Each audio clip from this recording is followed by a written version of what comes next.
स्वागत है आप सभी का। कैसे हो आप सभी? आई होप आप सभी अच्छे होंगे। डेली करंट अफेयर क्लासेस आज है दोस्तों 27 सितंबर 2020 और 27 सितंबर 2020 से बनने वाले डेली करंट अफेयर के क्वेश्चन उनके बारे में आज हम डिस्कस करेंगे। हमारे इस यूट्यूब चैनल पर आपको क्या पीडीएफ भी प्रोवाइड करवाई जाती है। पीडीएफ लिंक क्या है? डिस्क्रिप्शन हर वीडियो के डिस्क्रिप्शन बॉक्स के अंदर क्या है, आपको एक लिंक प्रोवाइड करवाया जाता है। उस लिंक पर आपने जाकर क्या है, ग्रुप को ज्वाइन करना है और ग्रुप में क्या है, आपको डेली क्या पीडीएफ प्रोवाइड करवाई जाती है। तो भाई करंट अफेयर क्लासेस दोस्तों किसी भी एग्जाम के लिए मोस्ट इंपोर्टेंट पार्ट है, चाहे वो आपका Delhi police, NTPC, railway group D या कोई भी अगर अदर कॉम्पिटेटिव एग्जाम अगर आता है, उसमें अगर जीके जो पोर्शन होता है तो उसमें मेजोरिटी में आपको क्या मिलेगी, करंट अफेयर सेक्शन मिलेगी। और इसके साथ मैं कुछ एक्स्ट्रा फैक्ट भी आपको कुछ बताता हूँ, ठीक है ना, जो कि मोस्ट इंपोर्टेंट होते हैं आपके जीके पॉइंट ऑफ व्यू से। क्लियर है? तो स्टार्ट करते हैं। कल मैंने आपसे क्वेश्चन पूछा था कि विश्व बैंक का मुख्यालय कहाँ पे है। तो भाई विश्व बैंक का मुख्यालय कहाँ पे है? यह भी वाशिंगटन डीसी में, ठीक है ना। वाशिंगटन डीसी में क्या है, विश्व बैंक का मुख्यालय। वाशिंगटन डीसी दरअसल अमेरिका की कैपिटल है। और मैं बताऊँ, एक ट्रिक देता हूँ आपको, जब भी मतलब पैसे से रिलेटेड कोई बैंक या कोई भी ब्रांच बात मतलब आए, तो वो उसका जो हेडक्वार्टर वो कहाँ पे होता है, अमेरिका के अंदर। तो अमेरिका की वाशिंगटन डीसी के अंदर क्या है, हेडक्वार्टर है विश्व बैंक का। और यूएनओ का कहाँ पे है, न्यूयॉर्क के अंदर है, ठीक है ना। उसके बाद बात करेंगे, फर्स्ट क्वेश्चन हमारा आज का, हाल ही में भारत और किस देश के बीच जिमैक्स नामक सैन्य अभ्यास हुआ है, शुरू हुआ है। तो भाई जिमैक्स नामक सैन्य अभ्यास हुआ है भारत और किस देश के बीच में, तो वो हुआ है भाई जापान। भारत और जापान के बीच में जिमैक्स नामक एक नौसैन्य अभ्यास, भारतीय नेवी और जो जापान की जो नेवी है उनके बीच में एक जिमैक्स नौसैन्य अभ्यास चल रहा है भाई, ठीक है ना, जो स्टार्ट हुआ है। क्लियर है? अब जीमैक्स मतलब अगर आपको याद ना रहे इसका जापान से रिलेटेड है, तो इसको लिंक करो बे जी मैक्स। इसका जब नाम लिखेंगे तो इसका नाम क्या आता है, जी से क्या बनेगा जापान, आई से इंडिया और एम से बनता है मैरीटाइन। मैरीटाइन मतलब समुद्री, यानी कि समुद्री यानी नौसेना, ठीक है ना। और ई एक्स से एक्सरसाइज, यानी जापान और भारत के बीच में मैरीटाइन एक्सरसाइज यानी समुद्री एक्सरसाइज, ठीक है ना, जापान के बीच में। क्लियर है? अब बात करें, यह जो क्या है, एक एक नौसैन्य अभ्यास है भाई, ठीक है ना। एक नौसैन्य अभ्यास हमने बताया है और ये द्विवर्षीय है भाई, हर 2 साल बाद होता है। जैसे कि पिछला हुआ था 2018 में और अब हुआ है 2020 के अंदर, ठीक है ना। तो द्विवार्षिक है। और इसके बारे में बात करें तो यह अब चौथा संस्करण है, यानी चौथा संस्करण है, 4 बार हो चुका है इससे पहले, ठीक है ना, 2018, 2016, 2014, ठीक है ना, ऐसे करके। तो चौथा संस्करण है। अब ये आया नौसैन्य अभ्यास, सैन्य अभ्यास आया। तो अगर बात करें, बीते दिनों क्या है, एक करंट अफेयर का क्वेश्चन आया था, अभी पैसेज नाम का एक नौसैन्य अभ्यास हुआ है, किस किस देश के बीच में आया, भारत और ऑस्ट्रेलिया के बीच में। क्लियर है? पूछा जा सके। अब जापान आया तो जापान के बारे में अगर बात करें तो जापान की कैपिटल है भाई, यहाँ की कैपिटल क्या है, जापान की कैपिटल का नाम है टोक्यो, ठीक है ना। जापान की राजधानी क्या है, टोक्यो। यहाँ की मुद्रा की अगर बात करें, येन यहाँ की मुद्रा है, ठीक है ना। और यहाँ की संसद का नाम बात करें तो डाइट यहाँ की संसद का नाम है जापान की। क्लियर है? ठीक है ना। टोक्यो राजधानी, येन यहाँ की मुद्रा है और डाइट यहाँ की क्या है, संसद का नाम है। और यहाँ पे प्रेजेंट टाइम में जो प्राइम मिनिस्टर वो बने नहीं है, बन जाएंगे उस टाइम पे बता देंगे। शिंजो आबे जो थे उन्होंने अपना इस्तीफा दे दिया स्वास्थ्य के कारण, ठीक है ना, बिगड़ते हुए स्वास्थ्य के कारण। क्लियर है? और जापान को क्या है, उगते हुए सूर्य का देश भी कहा जाता है। उसके बाद बात करेंगे, क्वेश्चन हमारा सेकंड, हाल ही में किस राज्य में यू राइज नामक एकीकृत पोर्टल का शुभारंभ किया। तो एक यू राइज नामक एकीकृत पोर्टल शुभारंभ किया है, तो किस राज्य में, तो उसकी शुरुआत की है उत्तर प्रदेश सरकार ने, ठीक है ना।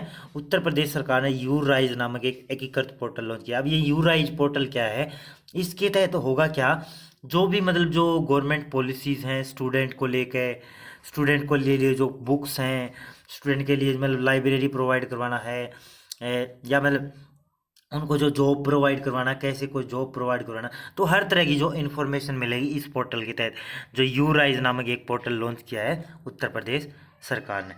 क्लियर है? अब बात करें उत्तर प्रदेश की, तो उत्तर प्रदेश की कैपिटल है भाई लखनऊ, नवाबों का शहर जिसने बोले हैं, गोमती नदी के किनारे बसा है। बहुत बार पूछा है किस नदी के किनारे बसा है, तो गोमती नदी के किनारे बसा है लखनऊ शहर, ये कैपिटल है उत्तर प्रदेश की, ठीक है ना। सीएम है भाई योगी आदित्यनाथ और आनंदीबेन पटेल जी क्या है, गवर्नर है, राज्यपाल है उत्तर प्रदेश की। और उत्तर प्रदेश में क्या है भाई, Dudhwa national park, Chandraprabha game sanctuary, ठीक है ना। और उत्तर प्रदेश में क्या है, बात करें, यहाँ के जो चीफ मिनिस्टर योगी आदित्यनाथ, उन्होंने अनाउंसमेंट करी थी अब उत्तर प्रदेश में क्या है, सबसे बड़ी फिल्म सिटी खोली जाएगी, ठीक है ना। भारत की सबसे बड़ी फिल्म सिटी बनेगी उत्तर प्रदेश के अंदर, ठीक है ना। अब वहाँ पर ज़मीन भी खरीद ली है, क्लियर है। तो बनाएंगे यहाँ पर, उत्तर प्रदेश सरकार के द्वारा बनाई जाएगी। उसके बाद बात करें क्वेश्चन हमारा, अंतर्राष्ट्रीय परमाणु हथियारों का पूर्ण उन्मूलन दिवस कब मनाया जाता है। तो पूर्ण उन्मूलन दिवस कब मनाया जाता है, एक बार ही भाई, ठीक है ना।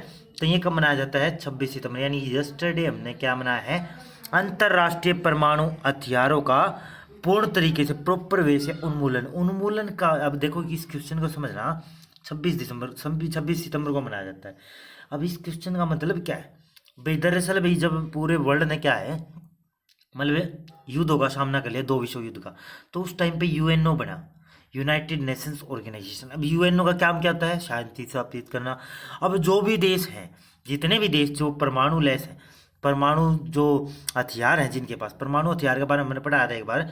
परमाणु हथियार क्या होता है, नाभिकीय विखंडन विधि पे काम करता है। जैसे कि मान लो अभी यहाँ पे परमाणु बम डाल दिया, तो ये क्या हुआ, इसके 2 टुकड़े हो जाएंगे, ठीक है ना, ये विखंडन हो गया। अब जो 2 टुकड़े हुए उनमें से भी 2 टुकड़े हो जाएंगे, तो ऐसे चलता जाता है, चलता जाता है। तो ये विखंडन, परमाणु की विखंडन विधि पे काम करता है कौन भी, परमाणु बम, ठीक है ना, क्लियर है। और इसको रोकने के लिए मतलब क्या है कि वो भी बना रखा है नाभिकीय रिएक्टर, जिसने बोलना है, ठीक है ना।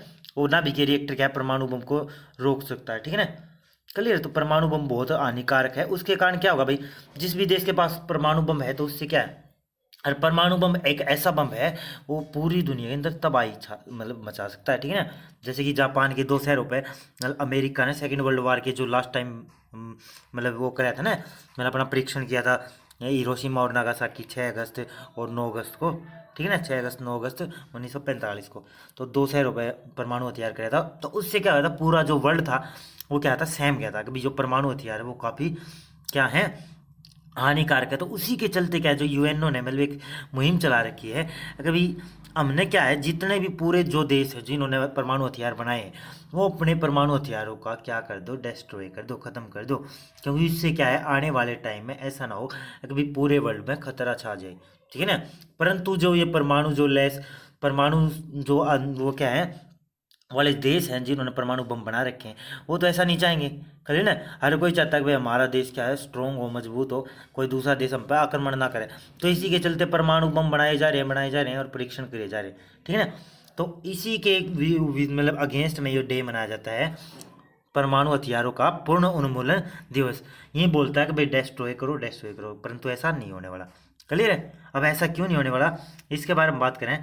दरअसल भाई बीते दिनों एक रिपोर्ट आई थी, सिपरी रिपोर्ट, और सिपरी रिपोर्ट में क्या बताया गया कि भाई किस देश के पास कितने परमाणु हथियार हैं। टोटल बात करें तो 9 ऐसे देश हैं जिनके पास परमाणु हथियार हैं। पूरे वर्ल्ड के अंदर 9 ही ऐसे देश हैं जिनके पास परमाणु हथियार जिन्होंने बना रखे हैं, क्लियर है। अब बात करें सीरीज में, तो सबसे ज़्यादा फर्स्ट पे है रूस, जिसके पास परमाणु हथियार कितने हैं, 6375, क्लियर है। सेकंड पे है अमेरिका, 58,000 क्लियर ना। उसके बाद है थर्ड पे चाइना पे, जिसके पास मात्र 320 परमाणु हथियार है। और भारत के बारे में बात करें तो भारत के पास हैं, ठीक है ना, ये बाहर गलत लिखेगा, भारत लिख लेना यहाँ पे। भारत के पास 150 परमाणु हथियार है, और पाकिस्तान के पास है 166, यानी 10 ज़्यादा है परमाणु हथियार भारत से किसके पास, पाकिस्तान के पास, क्लियर है।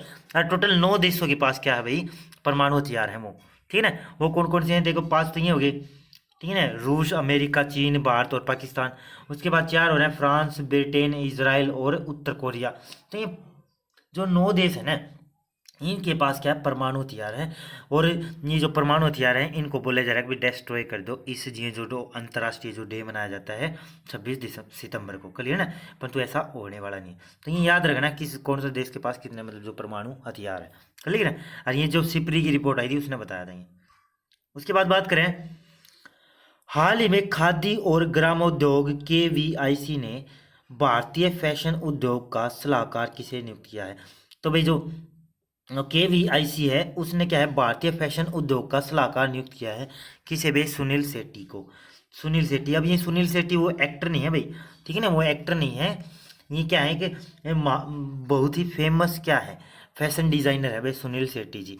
और इनको क्या बना दिया है, केवीआईसी के द्वारा भारतीय फैशन उद्योग का सलाहकार नियुक्त किया गया। हमारा हाल ही में खादी और ग्रामोद्योग केवीआईसी ने भारतीय फैशन उद्योग का सलाहकार किसे नियुक्त किया है? तो केवीआईसी के द्वारा भारतीय फैशन उद्योग का सलाहकार नियुक्त किया गया है सुनील शेट्टी जी को। भाई ये सुनील शेट्टी वो फिल्म इंडस्ट्री वाले सुनील शेट्टी नहीं, ये बहुत बड़े एक फैशन डिज़ाइनर है भारत के अंदर, और इनको ये सलाहकार का उसमें क्या है नियुक्त कर दिया, अपॉइंट कर दिया केवीआईसी के द्वारा। क्लियर है। अब ये क्या करेंगे, अब ये तरह तरह के जो खादी है ना, जो खादी जो ग्रामोद्योग है, जो खादी के वस्त्र जो बनते हैं उनमें कैसे मतलब जो अपडेट वर्जन लेके आया जाए, मतलब अपडेट किया जाए उन चीज़ों को, ठीक है ना। कैसे भी मतलब वर्ल्ड लेवल पे खादी का क्या है, मतलब एक्सपोर्ट इम्पोर्ट बढ़े, ठीक है ना। क्या बढ़े? एक्सपोर्ट बढ़े, निर्यात बढ़े भाई, ठीक है ना। इंपोर्ट तो लेना होगा। भारत में कैसे मतलब आधुनिक जो खादी का निर्माण करके ताकि लोगों को पसंद आए, तो उस तरीके से मतलब ये सलाहकार के रूप में क्या है नियुक्त किया गया है सुनील शेट्टी को केवीआईसी के द्वारा। क्लियर है। ये केवीआईसी क्या होता है इसके बारे में बात करेंगे। इसकी फुल फॉर्म होती है भाई khadi and village industries commission. Clear. इसकी स्थापना 1956 के अंदर हुई थी, मुंबई में हेडक्वार्टर है, और विनय कुमार सक्सेना करंट टाइम में हेड है केवीआईसी के। क्लियर है। और ये क्या करेगा कि जो खादी को प्रमोट करेगा। उसके बाद बात करेंगे हाल ही में किस राज्य के पर्यटन क्षेत्र को पेटा ग्रैंड अवार्ड 2020 से सम्मानित किया गया। तो पेटा ग्रैंड अवार्ड 2020 से सम्मानित किया है तो किस राज्य के पर्यटन क्षेत्र को भाई वो किया है? केरल राज्य। केरल राज्य के जो पर्यटन क्षेत्र है वहाँ पे क्या है उसको क्या प्रमोट करने के लिए, यानी उसका प्रमोशन करने के लिए, क्या इस चीज़ का प्रमोशन करने के लिए दरअसल भाई केरल सरकार ने केरल राज्य में क्या है एक अभियान चल रहा है, किस नाम से? Human by nature. Human by जो नेचर है उस नाम से एक अभियान चल रहा है केरल राज्य में, और उसी को क्या प्रमोट करने के लिए, ह्यूमैनिटी को बढ़ावा देने के लिए, कि सभी मानव समान है, किसी भी प्रकार का कोई डिस्क्रिमिनेट नहीं है, भेदभाव नहीं है, ठीक है ना। तो उसके तहत ही कैंपेन चला रखा है केरल में, तो इसी को प्रमोट करने के लिए पेटा पेटा अवार्ड से सम्मानित किया है इस राज्य को, ठीक है ना। क्लियर है। इसके जो ये टूरिज्म जो प्लेस है, पर्यटन जो क्षेत्र है उनको उनके बढ़ावा देने के लिए केरल राज्य ने स्टार्ट किया है, ठीक है ना। अब केरल आया तो केरल के बारे में बात करें तो कैपिटल है तिरुवनंतपुरम। पिनराई विजयन क्या है करंट टाइम में क्या है चीफ मिनिस्टर हैं। आरिफ मोहम्मद खान क्या है भाई राज्यपाल हैं करंट टाइम में केरल के। और केरल क्या है, केरल में ही क्या है बीते दिनों एक क्वेश्चन आया था, भारत का सबसे पहला भारत का सबसे बड़ा महिला जो व्यापार केंद्र स्थापित किया जा रहा है, भारत का जो सबसे बड़ा और पहला जो महिला व्यापार केंद्र कहाँ पर स्थापित किया जा रहा है? केरल में, ठीक है ना। और महिलाओं को सशक्तिकरण पर जोर दिया जा रहा है क्योंकि वहाँ पे क्या है महिलाओं की तादाद भी ज़्यादा है, ठीक है ना। अगर एज कंपेयर बात करें तो वहाँ पे जो लिंग अनुपात है वो 1084 है भाई, ठीक है ना। 1084 प्रति 1000 पुरुषों पे, यानी महिलाओं की संख्या वहाँ पे ज़्यादा है, तो महिला सशक्तिकरण पे जोर दिया जा रहा है। तो ये स्कीम भी आई थी, तो महिला व्यापार केंद्र कहाँ पे स्थापित किया जा रहा है? केरल में।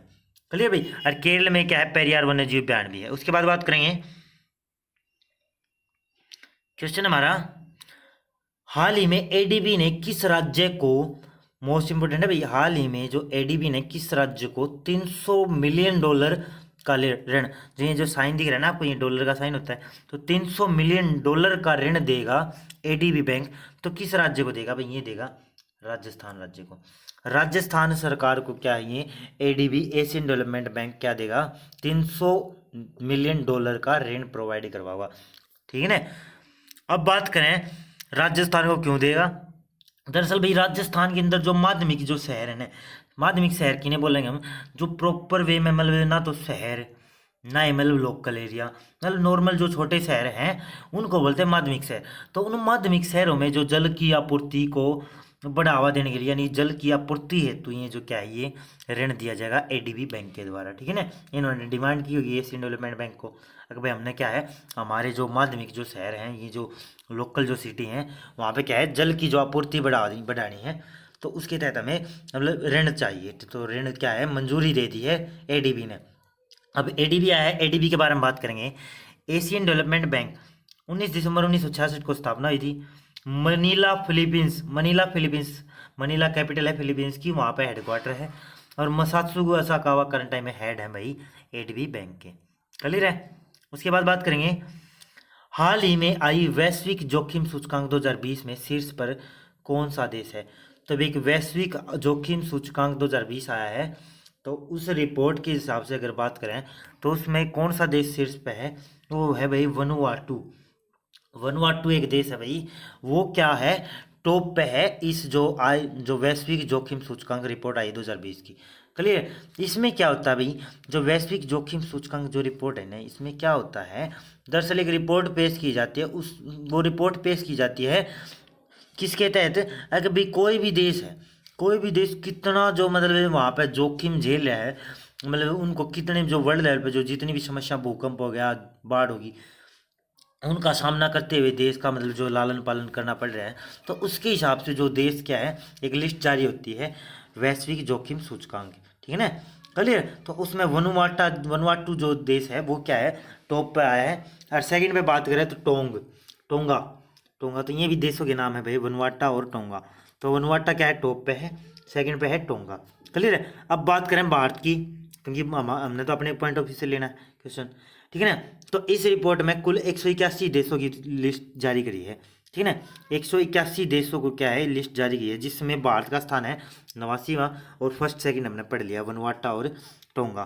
क्लियर है। अब बात करें 181 सबसे लास्ट में, ठीक है ना, यानी कि जिस देश को क्या है, बहुत कम जो क्या है वहाँ पे रिस्क लेना पड़ता है, रिस्क मतलब वहाँ पे ना तो भूकंप आते बहुत ज़्यादा मात्रा में, ना किसी प्रकार की मतलब तबाही नहीं आती, ठीक है ना। तो वो कौन सा 181वां देश है, कतर क्या है, 181वां देश है। क्लियर। अब बात करें जो ये रिपोर्ट है, इसको जारी किसने किया है, इस रिपोर्ट को जारी किया है the United Nations university institute for environment and human security, ठीक है ना। इसके द्वारा ये रिपोर्ट जारी की गई है भाई, यूनाइटेड नेशंस यूनिवर्सिटी इंडस्ट्री, ठीक है ना, ये याद रखना भाई। तो उसके बाद बात करें क्वेश्चन हमारा, हाल ही में किस देश ने जैव विविधता 2020 पर मंत्री गोलमेज सांसद संवाद की मेजबानी की है। तो भाई क्वेश्चन रिपीट करता हूँ कि भाई किस देश ने जैव विविधता 2020 पर मंत्रियों की जो गोलमेज संवाद होना था उसकी मेजबानी की है, होस्टिंग की है, तो किस देश ने की है, वो की है भाई चाइना ने। चाइना होस्ट कर रहा है भाई किसको भाई, जो जैव विविधता 2020 पर जो मंत्रियों की जो मीटिंग हुई है उसमें, ठीक है ना। क्लियर है। अब बात करें इसकी थीम जान लेते हैं, जो ये सम्मेलन हुआ है इसकी थीम है भाई biodiversity beyond 2020 building A shared future for all life on earth.